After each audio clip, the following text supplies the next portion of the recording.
Hi, my name is Jay Harold, and I'm going to talk to you a little bit about LCDs, plasmas, DLPs, but first I'm going to talk to you about the spec sheet on these TVs. There's a contrast ratio. Okay, there's dynamic contrast and there's native contrast. Dynamic contrast is basically specifically within the manufacturer if you're wanting to compare one model to another model. Native contrast you can compare out of the manufacturer. For example, if you're wanting to compare a Sony TV to a Samsung TV. There's also something that's called response time. Response time is how quickly the pixels react to each other. It's really good for, like, you want to lower response time around 4 milliseconds to 5 milliseconds if you're going to be watching something with a lot of motion, like if you're a big sports watcher, action movies, video games. And response times range anywhere from 4 milliseconds to 8 milliseconds. There's also a resolution, different resolutions. There's 720p and there's 1080p. The P does not stand for pixels, however, it stands for progressive. Alright, a 1080p resolution is basically what the Blu-ray player puts out, which is the next generation DVD player pretty much. It's also what high definition gaming systems put out, and it's also what some computers put out if you're wanting to use your TV as a computer monitor screen. Now I'm going to tell you a little bit about the plasma TVs. The plasma TVs have a glass screen, which is really great for a dark room, but not so great if you're going to be in a regular lit room. Plasmas also typically give you deeper blacks, more vivid color because it has that glass screen, and also gives you a sharper picture. You cannot tilt, if you're going to be mounting your TV on the wall, you cannot tilt the plasma more than 45 degrees or it could damage the screen. They weigh more than an LCD or a DLP. A 50-inch plasma TV, for instance, is going to weigh around 80 pounds. Okay, a LCD TV around 52 inches, because they do not come in at 50 inches, is going to weigh around about 60 pounds. Plasmas, they add about $40 a year to the average household's energy bill compared to an LCD, which is only about $15 to $20. Despite myths, they do not have to be recharged. There is a possibility of burn-in, and basically what burn is if you leave a still image on the screen for about 12 hours and you come back, there may be a compressed image in the screen of whatever you were watching before. This can be helped by calibrating the TV. You can calibrate a TV by a software program that's called Spider 3 TV.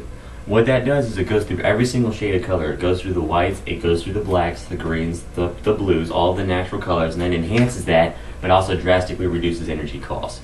For example, the typical plasma TV, which costs about $40 in energy costs, for just 1 year will go down to about $20, so it cuts that in half.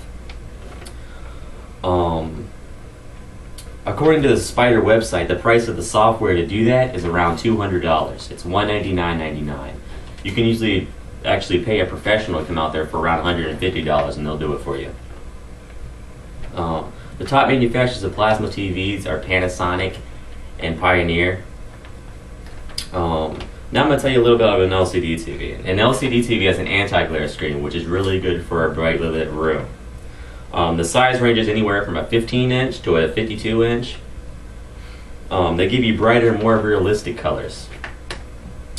These may also be calibrated. However, like I said, they only take about $15 to $20 on that energy bill a year. They're much like a typical laptop computer screen. The top manufacturers of LCDs right now are Sony and Samsung. Sony's top line model is called the XBR6. Samsung's top line model is called the 850, and they're actually coming out with a 950, which has a completely LED screen. There's something called 120 Hertz that LCDs have. The plasmas and the DLPs do not have this. It's advertised a lot on NFL Network because it's really good for watching sports, action movies, anything where there's a lot of motion, like video games. Basically what that does is you double the amount of frames so you won't get as much motion blur, and it keeps up a lot better. That's why it's more ideal for sports. It's the newest technology on the market. It was introduced in 2007 by Sony and Samsung. It was introduced in Sony's XBR4 model last year, and it was introduced in Samsung's 71 series model last year. Like I said, it's only available in LCD televisions. It's not available in plasmas. It's not available in DLPs.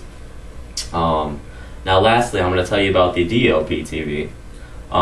The average DLP is going to be typically ran by a light bulb that lasts for about 20,000 hours. Samsung does have one that's called the LED DLP, and that one lasts about 60,000 hours of viewing time, according to their website at Samsung.com. You cannot view a DLP as well from the side angles, however, so it's not a good idea to put a DLP TV in your living room. It's more for like a basement where everybody's going to be facing the TV, which is why they're also called home theater televisions. They're available in much larger sizes, however. They're available in a 50 to a 73 inch. You get more screen for your money. Like you can find a 73-inch Mitsubishi 73-inch TV for around $19.99. You can't find anything that big in an LCD or a plasma TV without going over $5,000. The most popular manufacturers of DLPs are Samsung and Mitsubishi. Mitsubishi has a 6-color engine, which basically lets you take out the blues and take out the greens, add green to the picture, add blues to the picture, basically mess around with the natural colors. And that's basically it. That's the difference between LCDs, DLPs, and plasmas. Thank you for listening to my speech.